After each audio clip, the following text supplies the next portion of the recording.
I'm here with Wolfsbane, who've just played at the Bristol Academy. And guys, what a brilliant show. Thank you very much. Thank you very much. What's the plans then with Wolfsbane at the moment? You're out on tour with the choir boys. What's the plans then, Jace?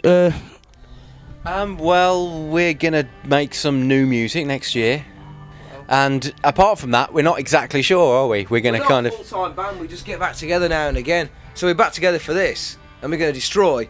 And then hopefully we'll make a new album next year sometime. He's written a couple of songs that are great. And, you know, if we get it together, we will. But it's not a big thing. It's not a career or anything. It's just what we do now and again. We'll write some new stuff and then make some kind of a plan to go along with it, kind of thing. Quite casual. Casual. Yeah, so much of what we did in the past, we had problems with record companies, problems with the manager, problems trying to do stuff, that now the most important thing is when we do stuff, it just has to be fun. It just has to be easy to do and a laugh. And if it's anything like work, it's really not Wolfsbane. For all of us, it's like having a little holiday.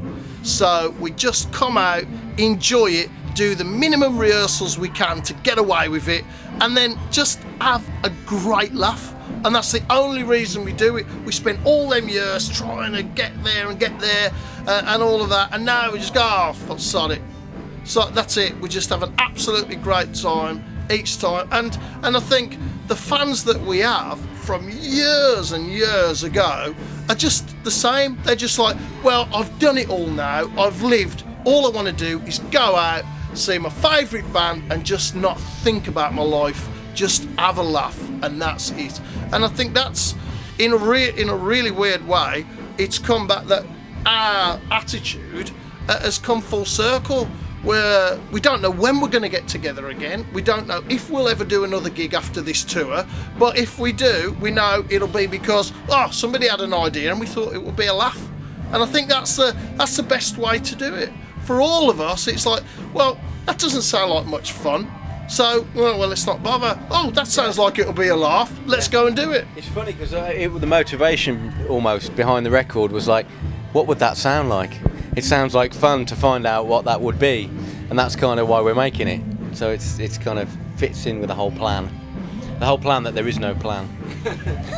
Brilliant. What was it like, Jeff, to play to a crowd like that again? And the crowd were absolutely crazy. Fantastic. I mean, we've always had great gigs down here anyway, but I mean, the first night of the tour we was quite prepared to be quite ropey. But I mean, that was just like, we've just set a standard for the rest of the tour now. We've got to keep up, and it was a bit scary, really. I mean, Bailey tonight, it was like full-on stand-up comedian brilliance, you know, incredible. And also, what's it mean? I mean, with bands like the Choir Boys and Wolfsbane out on the same tour, and the crowd that comes, like the crowd that there's obviously a demand for this sort of music still. Would you agree? It's kind of like, essentially, it's a class of '88. This tour, which is when we toured. I mean, we weren't signed, were we, when we toured with them last time? The reason that Choir Boys tour, when we toured with the Choir Boys years ago, is because they were big in London. They had a lot of press, but we had actually toured around the country, and that's why we went out with them, because they'd never really been outside London. I know they were from like Newcastle and that, but apart from Newcastle and London, they hadn't really got much of a fan base, and we'd been all over the place in the transit van. So the idea was we'd kind of get together, because musically we've got not that much in common really. But it's just an excuse to... It's a great combination, I think. We were Kerrang favourites. At that time, Kerrang was a very different magazine, and they were a really rock and roll publication who used to go out, get pissed with the bands, have a great time. You know, there wasn't the cynicism that there was after that. Perhaps it's not as much now, it's more work orientated. But then we were both Britain's favourite unsigned metal. We were the Britain's favourite unsigned metal band. They were Britain's favourite rock and roll band. And that was it. And there was the two of us at that same time trying to poke through. We don't tread on each other's toes, because we're musically different enough to like play the same bill, and it's not. There's no problem there, because they're different enough from us, where it doesn't really matter. Yeah, it's just. Yeah. But there's tunes going on as well, isn't there? So it's a good night. It's a good night of tunes. Bands, but in a different style. Yeah. And also, you guys have got at the moment you've got a new best of out. Can you tell us a bit about that, then, Josh? Yeah, well, kind of inspired by Jeff's track list, we kind of decided that we'd take stuff from the Jeff. wandering about. Hello. If it was Aussie, you wouldn't mind. That's what happens after a pint of wine. I didn't have a pint of wine. So this new best of, Blaze, is there's a whole like demos on the album. It's been remixed. Is it? Tell us a bit about it. It's been remastered, hasn't it? Yeah, what we did was a couple of the releases that we had is music that as a band we're very proud of, but it just didn't get the exposure that Kathy Wilson got. Yeah. So we wanted to go back and show people a few of the things that we did in the early days that was slightly different to the first album, and going through some tracks that people might not be familiar with to kind of give ourselves an excuse to play it if we managed to go out again. Yeah. And Jeff came up with the ideal track listing, and then Jace. It was a lot longer originally. There was about 25 tracks on the original track list, but it was never going to do that many. We did down to 20 odd, didn't we? We And could it's do like- another best of more But it obscure runs stuff. chronologically from kind of demos at the start. I mean, there were demos towards the end, but they're ones that we did later. And through all the albums, so there's kind of four albums plus demos worth of kind of compilation, if you like, remastered to kind of modern standards, as it were. So it's nice and loud and jumps Also, out. the albums that were on Deaf American and Phonogram have been long deleted, so they're really hard to get hold of, especially the first album. Yeah. So we just thought it would make that stuff available again. And anybody who wants to get the album that can't get to say any of the live shows, can you get it online? I think we've probably Yeah, you can. It's wolfsbanehms@googlemail.com, I think it is. But we can give you the actual proper thing. There we are, guys. If you want to order that at home, just log on to this website here, and you can get your hands on the new Best of Wolfsbane. So worth checking out. Check it out.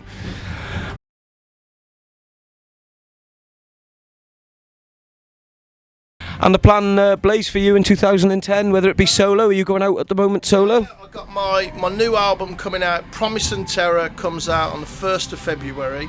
And the UK tour is booked, and so is most of Europe, and then we go off to Brazil and Russia, and it's going pretty well for us since we started the record company. And it's going to be the first album that I've had since I left Maiden that's actually going to come out at the same time as a tour and the promotion. It's only took me 10 years to do that, so at last we'll see, if we get somewhere. But I think we were talking about it earlier, it's a different world now. So now you can actually be in charge of the creative process, and also with a little bit of effort get on the business side and control everything about the way that your music and your image is portrayed. That's a different world. When we started in 1984, there were no mobile phones and no internet. It's a different world. We've lived through an information revolution, and now as musicians and artists we can take advantage of that revolution more than those big companies like EMI, who find themselves grappling to come to terms with what we live every day. The way that you can go, right, we'll go, do you want a CD? Here it is from me. No record company, no distributor, no nothing. Come, get to my gig, buy my CD. And that's a different world now from what it was years ago. Tonight, we've done something that's the very, very first for this band, and that is go at a gig and sign our own CDs and sell them. When we started and were first signed up, that was not allowed because you wouldn't get into the charts. Because your CD sales didn't count towards the charts, you weren't allowed to sell CDs at the gig. Here's the funny thing about that. We never wanted to get into the charts. All we wanted to do was play gigs and sell stuff to our fans and have fans. That's all we wanted to do. We didn't care about being famous. We just wanted to play gigs all the time. So now it's turned full circle. Now us, after all these years, just get together to do a little thing. We have complete control and power. So all of those people who said, "Ooh, you must get in the charts, you must do this." No. Actually, the four of us will say, this is what we want to do, and that's what we're gonna do. And it's about us, our music, and the fans that want to come and see us. And that is something that I do in my own band and my solo career that we wanted to do at that time. And tonight is the very, very first time we've stood at a gig signed an album that we've sold to a fan. The first time. The world has changed. And that's another And thing. it's a better world for, in my opinion, for musicians and creative people like us. That's a better world. It's completely different for us to go, yeah, here's my stuff that I did, bang. That's it. It's much better. There's another point about the record as well, because we decided we can make a record this time that sounds exactly the way we want it to sound, because I'm going to produce it. And so, you know, we don't have to go through anybody or get anyone else to kind of make it sound how we want it or anything. We could just do it ourselves, and that was another motivation, I think, to see how that's going to be. We can make a record that we want, that will sound the way we want it. Brilliant. Well, guys, it's been an absolute pleasure watching you tonight, and we've really enjoyed the show. Those that are home are planning to come and see Wolfsbane on the Christmas tour, check them out. They're back. It's Wolfsbane. This has been underkillTV. Thank you very much, guys. Thank you very much from the band. Thank you very much.